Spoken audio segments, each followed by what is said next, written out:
உன் காரியத்தை வாய்க்க பண்ணும் கர்த்தர் உன்னோடு இருக்கின்றார். உன்னை பேர் சொல்லி அழைக்கும் கர்த்தர் உன்னை கடைசி வரை நடத்தி செல்வார்.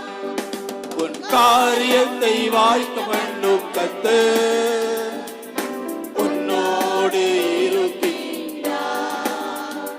உன்னை பேர் சொல்லி அழைக்கும் கர்த்தர் உன்னை கடைசி வரை நடத்தி செல்வார்.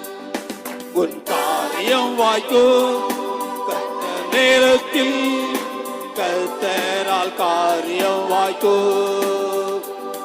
உன் காரியம் வாய்க்கும் கர்த்தர் நேரத்தில் கர்த்தரால்